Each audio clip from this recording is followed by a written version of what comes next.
পৃথিবীতে মানুষ চেনা অনেক কঠিন।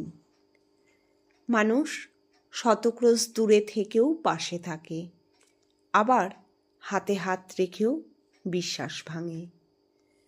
মানুষ গভীর ভালোবাসাও গোপন রাখে, আবার প্রতারণার ইচ্ছা নিয়েও চটপট বলে দেয়, আমি তোমাকে ভালোবাসি।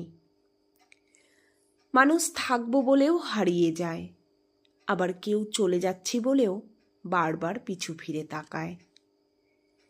কেউ আলোর পাশাপাশি অন্ধকারের পাশে থাকে, কেউ আবার ভালো থাকা কেড়ে নিয়ে লিখে দেয়, ভালো থেকো।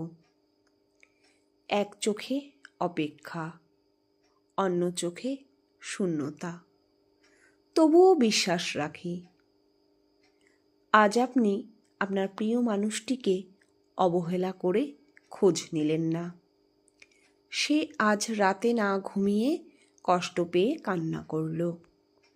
আপনি তাকে যতই ভালোবাসুন না কেন, তার এই কান্নায় আপনি এক ধরনের ভালো লাগা অনুভব করবেন।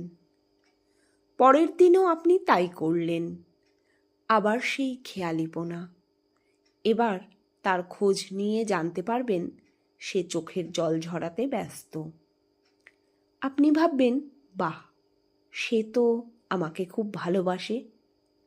আপনার ভেতরে অদ্ভুত এক ধরনের অনুভূতি হবে, বেশ ভালোও লাগবে। আপনি ভাববেন, এভাবে যত বেশি অবহেলা করব, সে আমাকে তত বেশি বেশি ভালোবাসবে। আস্তে আস্তে আপনি আরও বেশি অবহেলা করা শুরু করবেন। এভাবে একদিন হঠাৎ করেই জানতে পারবেন, আপনার অবহেলা সত্ত্বেও সে আজ গভীর ঘুমে মগ্ন। তার চোখে আর জল নেই আপনার জন্য।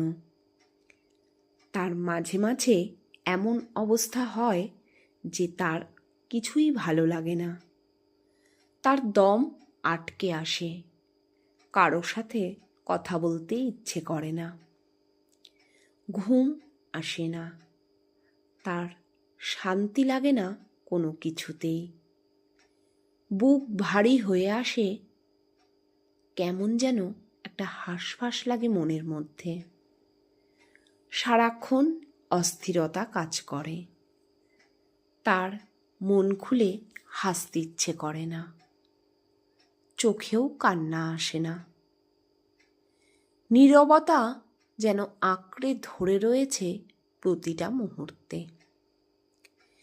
কি করতে ইচ্ছে করে, কি করলে ভালো লাগবে, কিছুই সে বুঝতে পারে না। মন উজাড় করে কাউকে বলতেও পারে না যে আমার ভীষণ খারাপ লাগছে। কাউকে বলতে পারে না যে আমার একটু শান্তির প্রয়োজন, ভীষণ প্রয়োজন। তখন বুকের বাম পাশটা চিনচিনিয়ে উঠবে আপনার।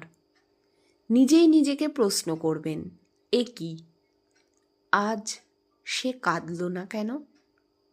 সে কি আমাকে আর ভালোবাসে না?